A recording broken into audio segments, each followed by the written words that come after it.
Welcome to TMZ Live. Harvey Levin here. Charles here. The jury has had the Diddy case for only a matter of an hour or two, and there is already strife.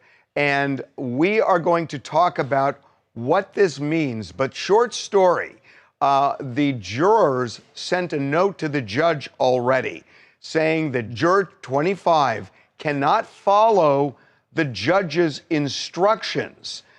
I think I know what that means. It certainly sounds like most of the jury, 11 jurors, agree on what they want to do here. At least on something. We don't know. It could be just for one of the counts. It could be for one of the counts. It could be for all of the counts. Not for the entire case. It's weird that a couple hours in. That they already send a note, because that means they're not even, there's no need for them to discuss anything. Like, we know this is what we want. Feels like this guy's a holdout. Right, and this one person is the holdout. And so now the question, what does this mean?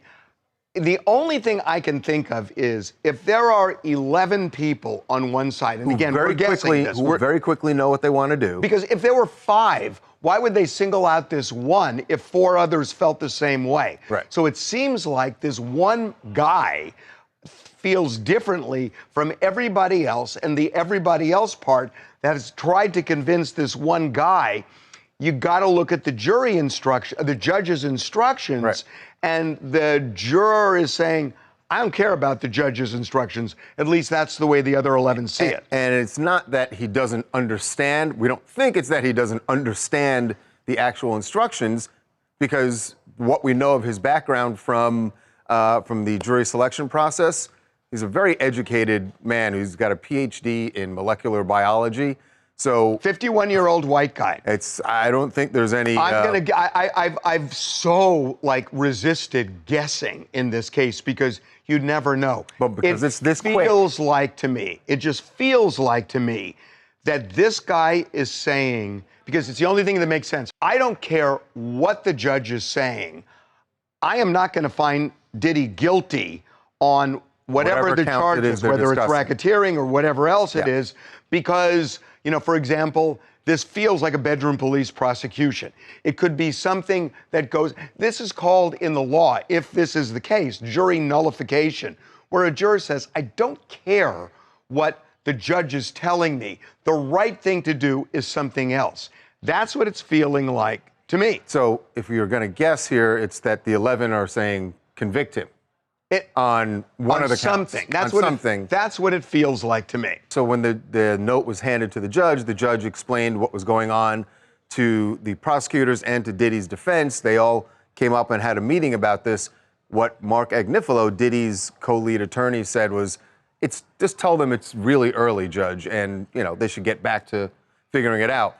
If you're the defense and they send that note out this quickly, it's bad news. It's bad news. Yeah, right? I mean, it's bad news. Look, if the jury, if 11 people are saying one guy is just off the reservation, that can't be for acquittal.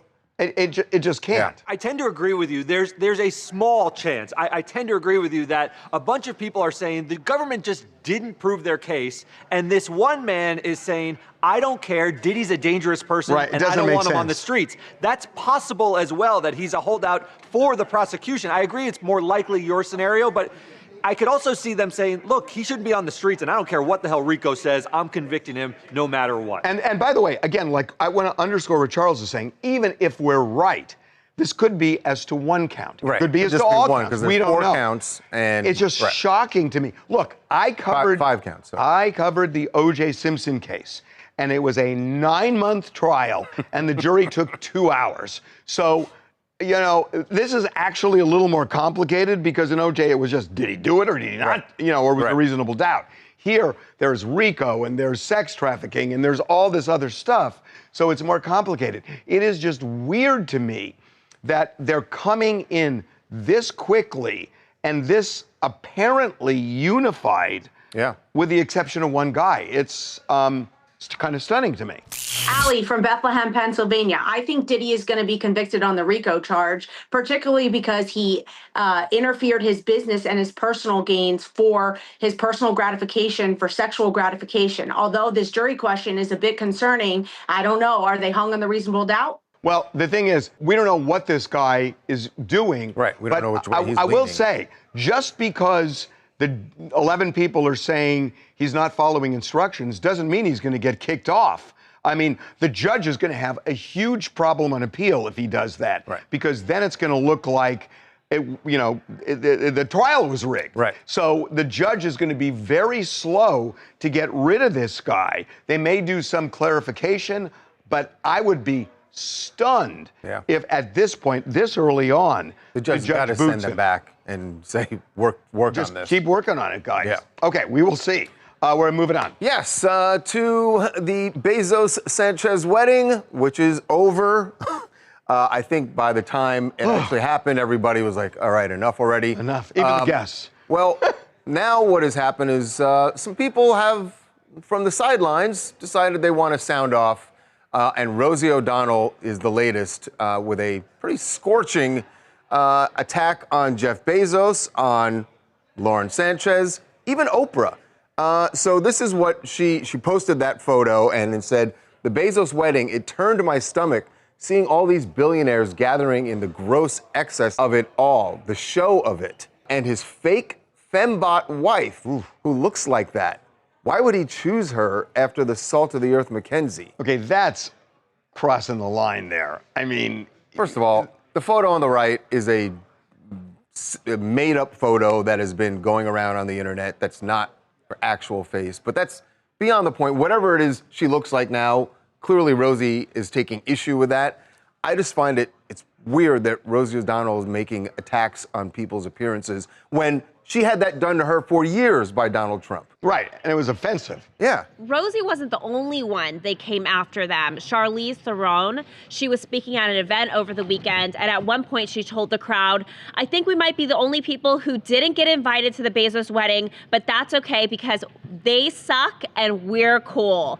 And even Katie Couric, I feel like that one was just like a tongue-in-cheek little joke. Yeah, but definitely a little dig there, a little dig. And then Katie Couric, too, which I don't think I've ever heard Katie Couric say anything mean, but she came for them as well, basically saying that Lauren Sanchez's dress was tacky and that it was like something from the 80s.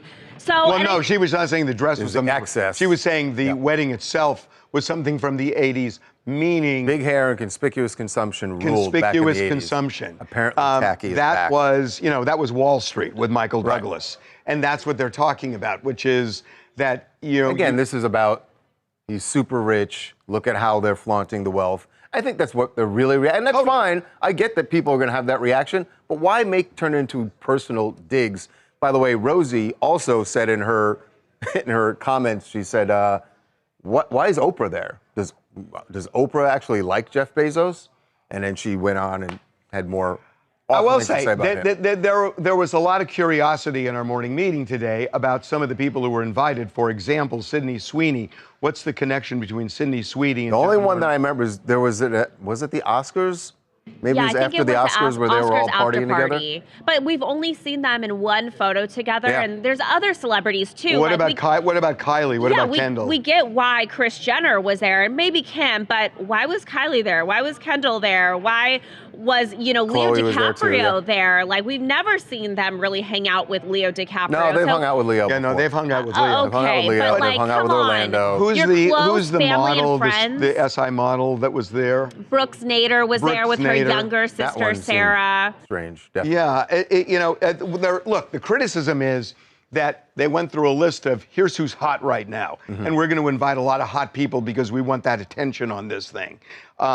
So, I mean, that's the criticism. I don't really know why some of those people are there, but they were. But they Well, were there. I kind of do know why. Yeah. Okay. Yeah. Rich people wanted to flaunt their wealth. I just don't know why everyone's clutching their pearls over this particular event when we watch every day, particularly what we do, rich people flaunting their wealth. This was on steroids. Agreed. Hi, I'm Lauren from New Jersey, and what I will say, I would never attack I would have never attacked Lauren Sanchez's looks. I think that she looked beautiful, but I will say that they want to be treated like American royalty so badly, then they should have had their wedding in the US. They should have done American rich coastal, and it would have been the best PR move for them. They should have used American vendors and American small businesses, since Jeff Bezos was made a billionaire off of American infrastructure. Or they could have gotten married in an Amazon plant. How's that? Right. Yeah, that wouldn't have gone over. That's definitely not where they want to do it. Okay, we got to take a break. All right. When we come back, an amazing story of survival. A almost 5-year-old girl falls off this Disney cruise into the ocean, and her father jumps in after her to save her.